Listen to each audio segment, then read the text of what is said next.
So I'm letting everything in my garden go to seed, and I want to explain why. You may have noticed I haven't been doing any garden tours lately, and the videos have kind of tailed off. The number of videos I've been doing has got less and less, and there's a very good reason for that. And it's not because I'm no longer interested in my YouTube channel. I am, and I'm going to continue with that. But an opportunity has arisen which actually has made my life more complicated, but also will be better in the long run for both my channel and hopefully my life. So these last few years I've been very focused on growing flowers that have had a dual purpose as cottage garden flowers and cut flowers. But it's been quite challenging to grow both within these kind of narrow borders.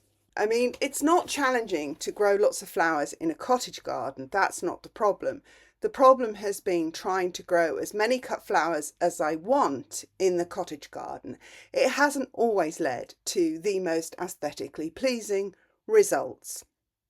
I started this garden as a cottage garden, and as I began to increasingly enjoy the fruits of my labours as cut flowers, it turned my mind towards growing cut flowers for a business.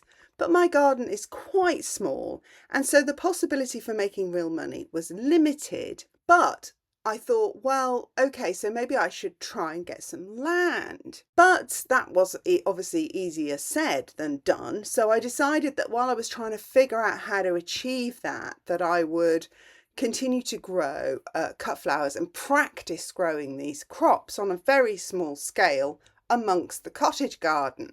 Now, the trouble with that was that, of course, it started to make the cottage garden look quite messy because I was growing flowers I didn't really need to grow to make a beautiful cottage garden. But of course, I needed to grow them to practice growing cut flowers.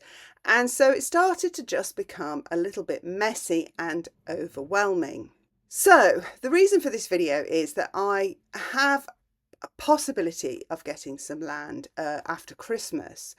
And it's only a possibility at this moment, but I thought realistically, if that comes true, then it's only a small plot of land currently owned by someone I know.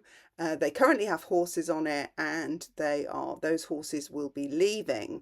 The person who's currently renting it is leaving, and the owner also would prefer flowers to horses because, as you know, horses are pretty heavy, hardcore on land, so they churn it up, they make it muddy.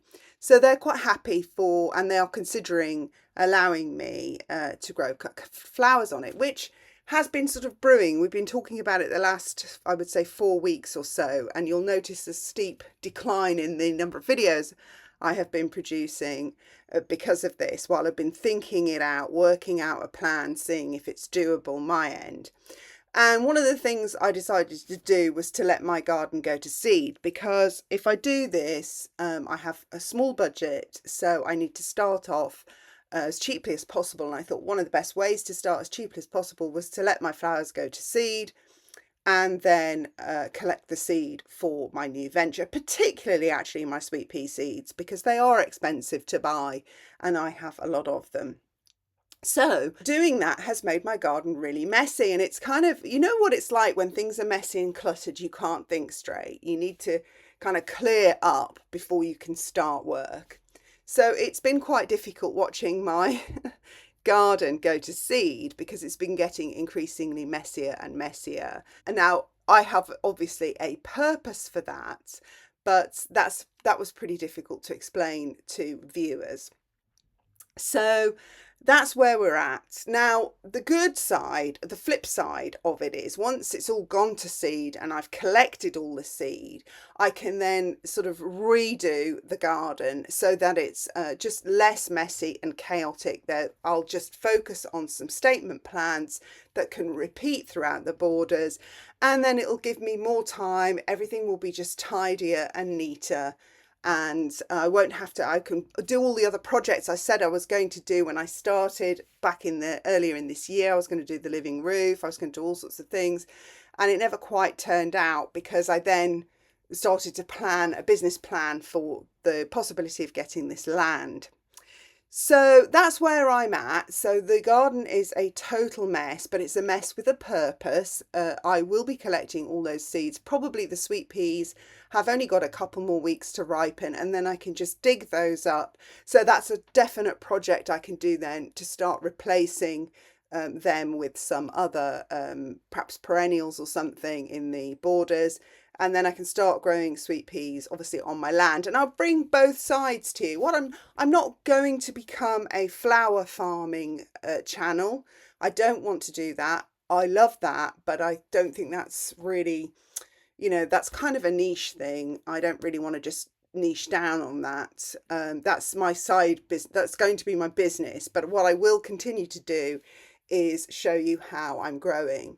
And so the extra land just gives me the advantage of growing more things, so that I can bring more information to you and bring, more videos to you about what I'm growing. The amount of things I can grow will be broader.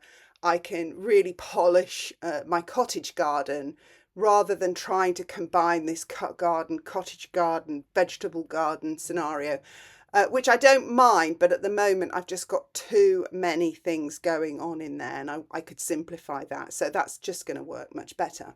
And even if I don't end up using the acreage for cut flowers, it's just going to give me more opportunities to do more growing. I wanted to do some vertical gardening. I want to do more vegetable gardening.